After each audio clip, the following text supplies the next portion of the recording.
সূরা আল মুলক বাংলা অনুবাদ বিসমিল্লাহির রহমানির রহিম। পুণ্যময় তিনি, যার হাতে রাজত্ব, তিনি সব কিছুর উপর সর্বশক্তিমান। যিনি সৃষ্টি করেছেন মরণ ও জীবন, যাতে তোমাদেরকে পরীক্ষা করেন কে তোমাদের মধ্যে কর্মে শ্রেষ্ঠ। তিনি পরাক্রমশালী, ক্ষমাময়।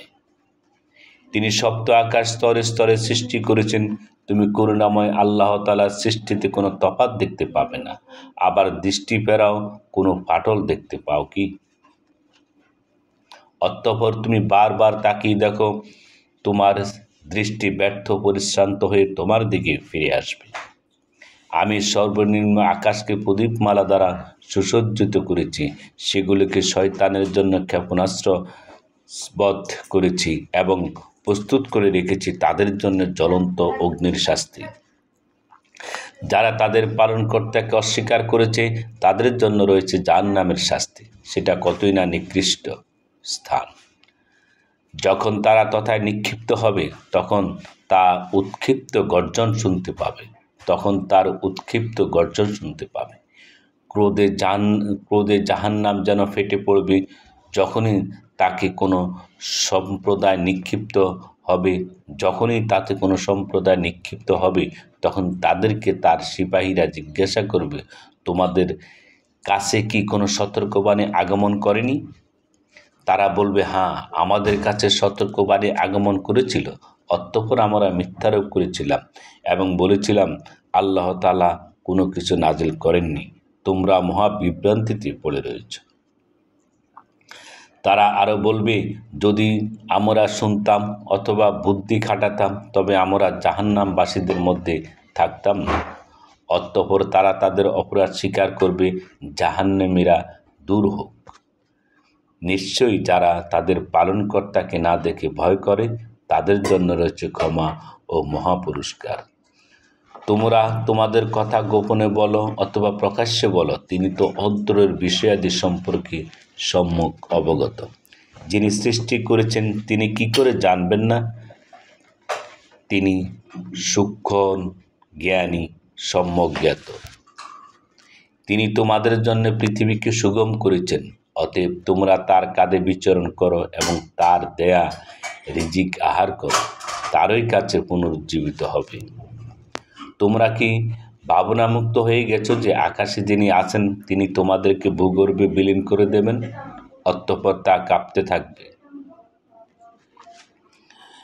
তোমরা কি ভাবনামুক্ত হয়ে গেছো আকাশে যিনি আছেন তিনি তোমাদেরকে ভূগর্ভে বিলীন করে দিবেন, অতঃপর তা কাঁপতে থাকবে? না, তোমরা নিশ্চিত হয়ে গেছো যে আকাশে যিনি আছেন তিনি তোমাদের উপর প্রস্তর বৃষ্টি বর্ষণ করবে, অতঃপর তোমরা জানতে পারবে কেমন ছিল আমার সতর্কবাণী। তাদের পূর্ববর্তীরা মিথ্যারোপ করেছিল, অতঃপর কত কঠোর হয়েছিল আমার অস্বীকৃতি। তারা কি লক্ষ্য করে না তাদের মাথার উপর উড়ন্ত পক্ষীকুলের প্রতি পাখা বিস্তারকারী ও পাখা সংকোচনকারী? রহমান আল্লাহই তাদেরকে স্থির রাখেন, তিনি সর্ববিষয় দেখেন। রহমান আল্লাহ তাআলা ব্যতীত তোমাদের কোনো সৈন্য আছে কি যে তোমাদেরকে সাহায্য করবে? কাফেররা বিভ্রান্তিতে পতিত আছে। তিনি যদি রিজিক বন্ধ করে দেন তবে কে আছে যে তোমাদেরকে রিজিক দেবে? বরং তারা অবাধ্যতা ও বিমুখতায় ডুবে রয়েছে। যে ব্যক্তি উপুড় হয়ে মুখ ভর দিয়ে চলে সেই কি সৎপথে চলে? না, সে ব্যক্তি সোজা হয়ে সরল পথে চলে। বলুন, তিনিই তোমাদেরকে সৃষ্টি করেছেন এবং দিয়েছেন কর্ণ, চক্ষু, অন্তর। তোমরা অল্পই কৃতজ্ঞতা প্রকাশ করো। বলুন, তিনিই তোমাদেরকে পৃথিবীতে বিস্তৃত করেছেন এবং তারই কাছে তোমরা সমবেত হবে। কাফেররা বলে, এই প্রতিশ্রুতি কবে হবে যদি তোমরা সত্যবাদী হও? বলুন, এর জ্ঞান আল্লাহ তাআলার কাছে আছে, আমি তো কেবল প্রকাশ্য সতর্ককারী।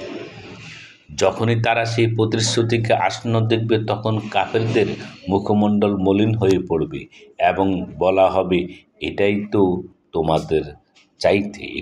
তোমরা চাইতে। বলুন, তোমরা কি ভেবে দেখেছ যদি আল্লাহ তাআলা আমাকে এবং আমার সঙ্গীদেরকে ধ্বংস করেন অথবা আমাদের প্রতি দয়া করেন তবে কাফেরদেরকে যন্ত্রণাদায়ক শাস্তি থেকে রক্ষা করবে? তবে কাফেরদেরকে কে যন্ত্রণাদায়ক শাস্তি থেকে রক্ষা করবে? বলুন, তিনি পরম করুণাময়। আমরা তাতে বিশ্বাস রাখি এবং তারই উপর ভরসা করি। সত্যরই তোমরা জানতে পারবে কে প্রকাশ্য পথভ্রষ্টতায় আছে। বলুন, তোমরা ভেবে দেখেছ কি, যদি তোমাদের পানি ভূগর্ভে গভীরে চলে যায়, তবে কে তোমাদেরকে সরবরাহ করবে পানির স্রোতধারা?